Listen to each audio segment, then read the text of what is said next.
Hello everyone, in today's video I will be covering a topic that is derivation of flexural formula for bending moment. So before going to this topic, I will show you how the beam looks like when we apply a load over the beam. So suppose this is a simply supported beam, and the length of this beam is L. Okay, so when we apply a load over this beam, the bending moment of the beam will be like this. So the bending will be maximum at the middle. So here the length from this maximum moment to this side of the beam is L by 2, and from this side it will be L by 2. So this is the bending curve of the beam when we applied a load over this beam. Now first we'll consider here the beam section before bending. Okay, so suppose here this is the beam, and this is the neutral axis of the beam, that is NA. And here in this beam we'll consider two sections, that here, and this point will considered as A, and this point as B, and this point as C, and this point as D. Here again we'll consider another one layer in the neutral axis, and this point is known as E, and this point is known as F. So here we'll consider another layer here, that, and this point will consider it as G and H at a distance of Y from the neutral axis. This distance is nothing but the Y. So now here this is the beam section before the bending. Now I'll draw the section of the beam after bending. So after bending, what happened? I already told you that when we applied a load over the beam, the bending curve will be like this. So here I will draw the section of the beam after bending. So after bending, this will be like this. Okay, the shape of the beam will be like this, right? So like this, and this was the this was the neutral axis which we have shown in this diagram. So now here we have again considered two sections, here and here. Here before it was A, B, C and D. So after bending, let's consider it as A dash, B dash, C dash and D dash, and this is nothing but the neutral axis. And here we have considered one layer, that is E and F. So here after bending we'll consider E dash, F dash. Again we have considered another layer here, that is G and H. It was G and H here. So here we'll consider G dash, H dash at a distance of Y. If before it was Y, let it be Y dash. So now if we extend this section and this section, both the section will meet at one point. That point is known as O. Okay, and from this point to the distance from this point to the neutral axis, that is NA, this is nothing but the radius of curvature. Okay, and this angle is the angle suspended by arc at the center, and will term as theta. Then so now here see, strain here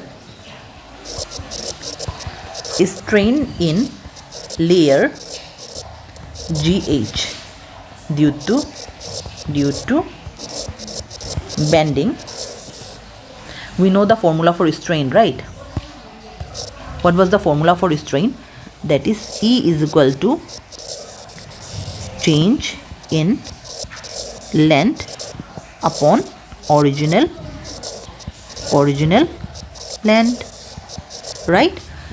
E is nothing but the strain. Okay, so here strain in layer GH, this is the GH, right? So now, this is the GH. So strain in GH, before change in length, before the length was GH and after bending it will become G dash H dash, that is the change in length. So change in length is nothing but G dash H dash minus GH. If we see, this is the change in length, that is G dash H dash. So if we subtract from here to the original GH, then the remaining will be the change in length, and original length was nothing but GH. So we can write here GH, right? So now since here this GH is equal to this EF, original length,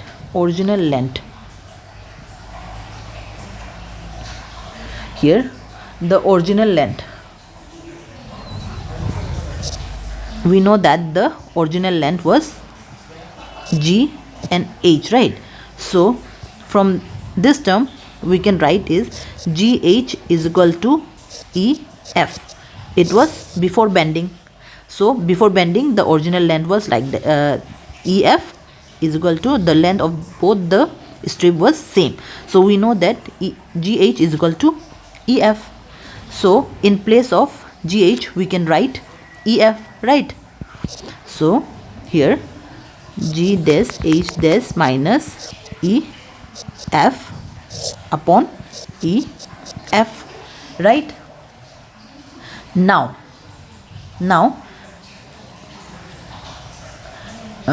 the length of the arc E dash F dash, or this E dash, see the E dash F dash, the E dash and F dash, or this EF will be given by EF is equal to E dash F dash. Why is equal? Because we know that this is the neutral axis. Okay, this layer is acting on this neutral axis, and in the neutral axis the length, this in the neutral axis, what will happen? It will not get change. Only the what will get change is, see, suppose this is the beam and this is the neutral axis. When it will bend like this, so this neutral axis will not bend. The upper part of the neutral axis and the lower part of the neutral axis only will get change. So this will be the compression side and this will be the tension side. We know that. But in the neutral axis the length will remain same. Done. So now here we can write that EF is equal to E dash F dash. So now see here, this R into this theta will give me this value, the length of the E and F. Okay, so we can write EF is equal to R theta. Here in the side I'll write this R into theta will give the length of E and F. So we got this one. Then now similarly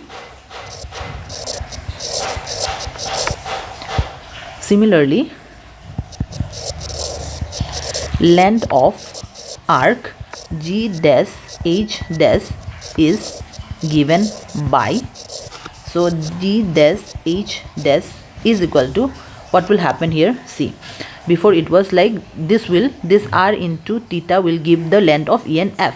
So for G and H, what will give the length of G dash H dash?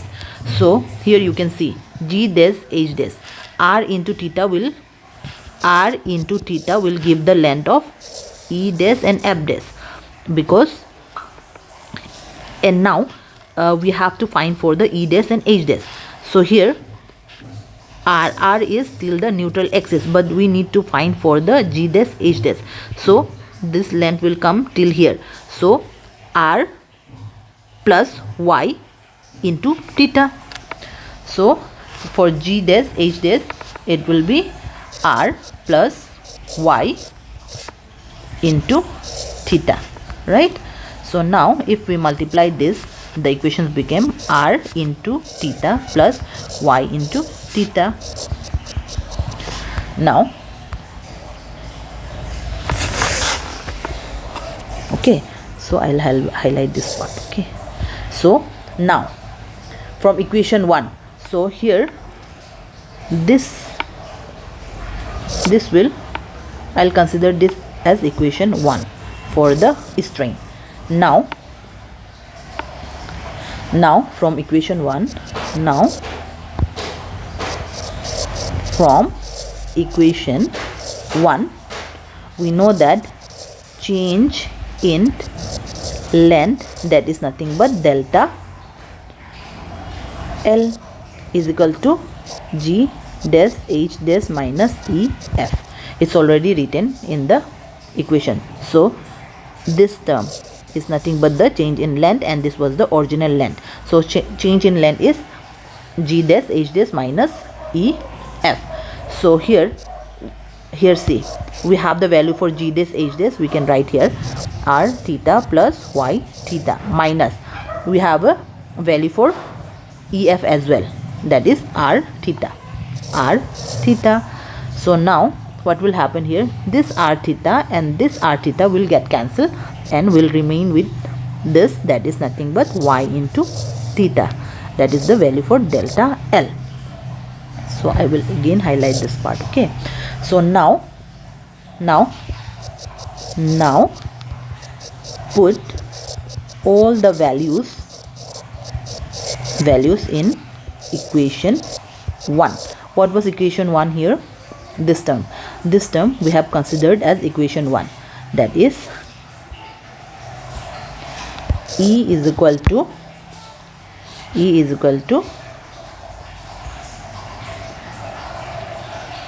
change in length to the original length. So change in length, what we got is here, this one, Y theta upon the original length is the value of G, H, E and F. See, original length, so we have the value for E and F, that is R theta. So we can write here R theta.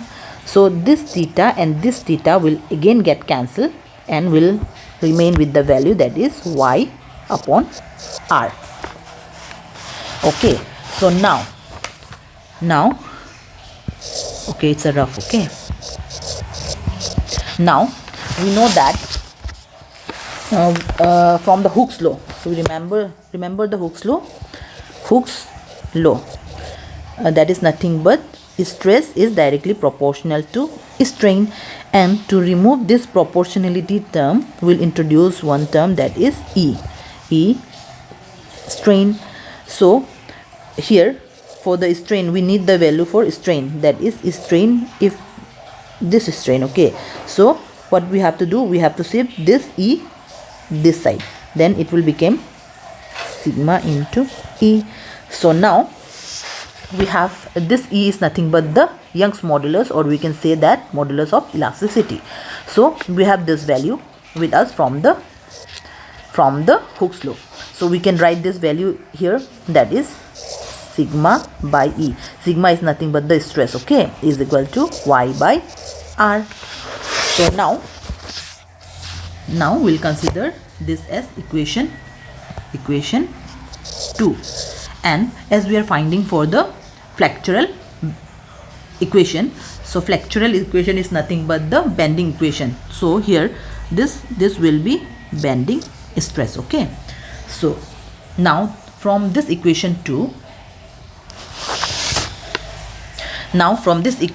bending stress acting on the layer is given by, I'll write down. Okay, from equation 2, this bending stress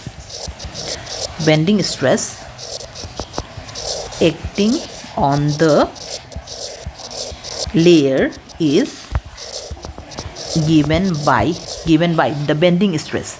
Here what I have mentioned is the bending stress, and bending stress from equation 2 is this one.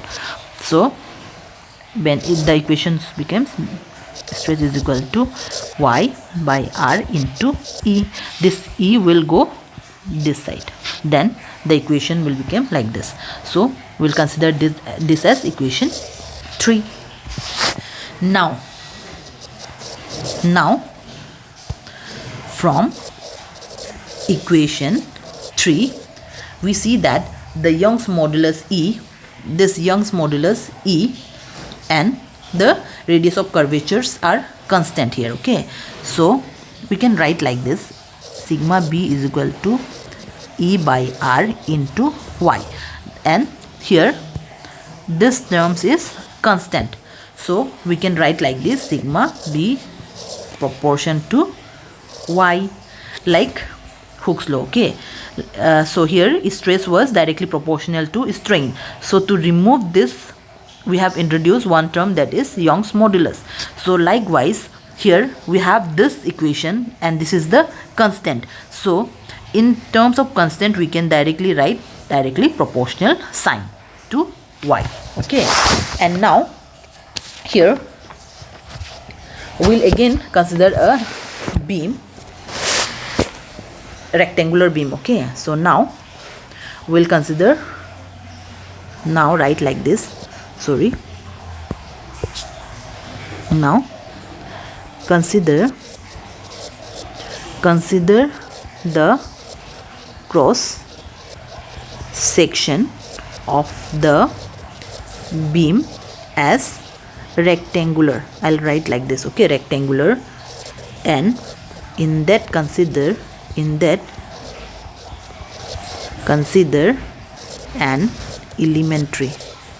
elemental strip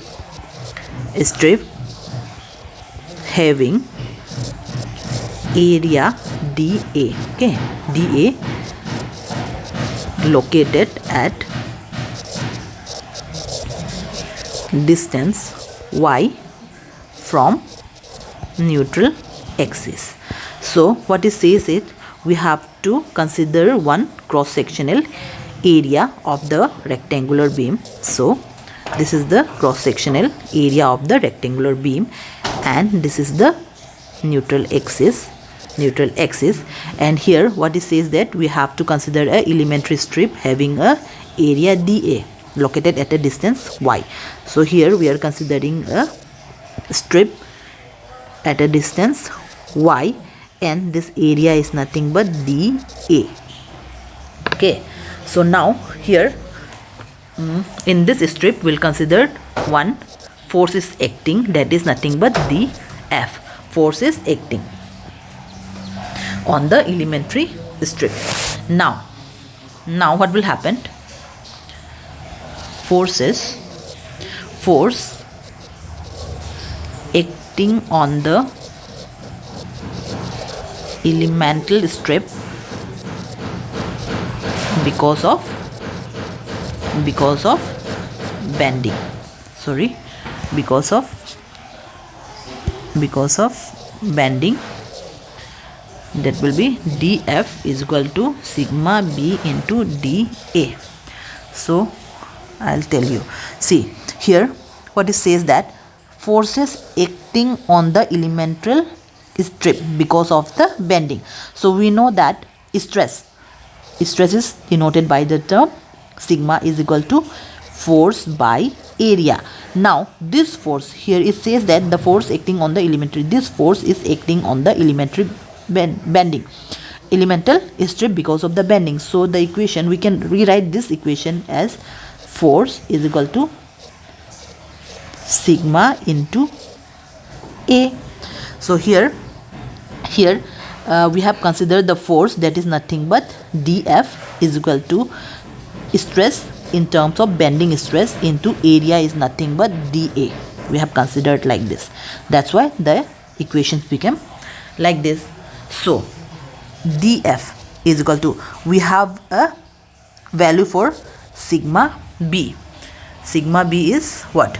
This, the value of sigma B is y by r into E. From equation 3 we can write here, that is E by r into y into dA.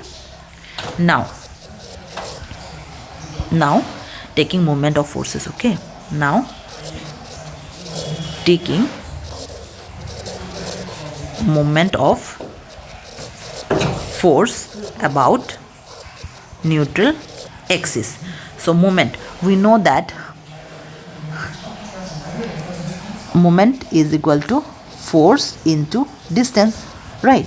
So here force is this in terms of dF, and the distance covered from the neutral axis is y. So we can write that dm is the moment acting on the considered beam, is equal to force is in terms of dF into the distance covered is nothing but y. Okay, so now we can write, we have a value for dF here. So E by r into y into dA, this is the value for dF into y. We can write like this, right?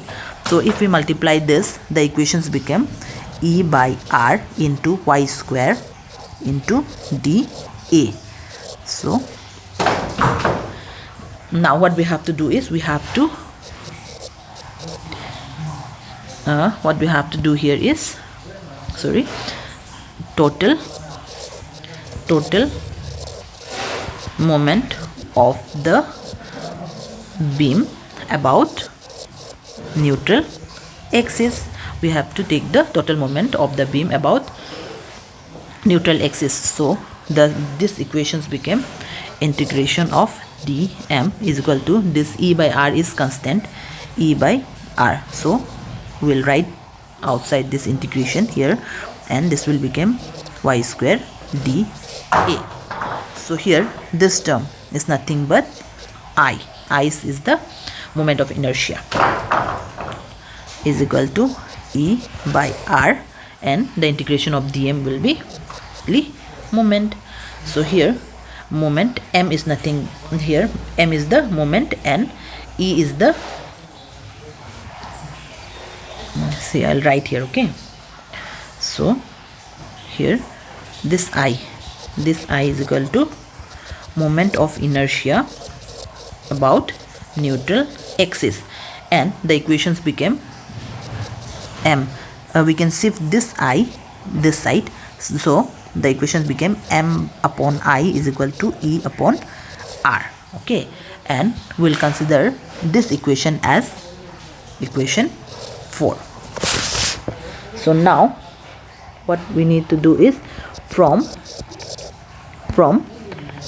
equation 2 and equation 4, this is equation 4, and what is equation 2? Equation 2, this is equation 2, and this is equation 3, and this is equation 2. So from equation 2 we can write sigma B by E equal to, okay, so from equation 2 and 4 we can write sigma B upon Y is equal to E upon R is equal to m by I. Okay, because see here what is common here, see in equation 4 m by I is equal to E by R. So in equation 2 what is says that in equation 2 sigma B or E by R. So what we can do here, we can write sigma upon B, we can move this Y this side and E that side, then the equation became Y is equal to E by R. Here in both the equation E R terms is common, and it's equal to both the E by R is equal to sigma B by Y. And here again in equation 4 E by R is equal to M by I. So we can write like this: sigma B upon Y is equal to E by R is equal to M by I. So now therefore we can write like this: M by I is equal to sigma B by Y is equal to E by R. So this is equation 5, and this equation is nothing but the flexural equation, and this equation is also known as bending equation. Now this one, from this equation 5 we are getting the flexural formula or bending equation. Okay, here M is nothing but the bending moment, and the unit of bending moment is nothing but Newton mm, or it can be kilonewton meter, and I is nothing but the moment of inertia, and the unit of moment of inertia is millimeter to the power 4 or meter to the power 4. It can be anything. Okay, and sigma B is equal to bending stress, and the unit of bending stress is nothing but Newton per mm square or kilonewton per meter square. Here y is equal to distance from layer to the neutral axis, and the unit of the y is millimeter or meter, and E is nothing but the Young's modulus, and the unit of Young's modulus is Newton per mm square or kilonewton per meter square, and the last one is R is nothing but the radius of curvature, and the unit of radius of curvature is millimeter or meter. So this is the formula for finding the bending equation, and this formula is very much important for finding the bending equations of any structures, like for beam, for simply supported beam, for cantilever beam, for overhanging beam. Thank you.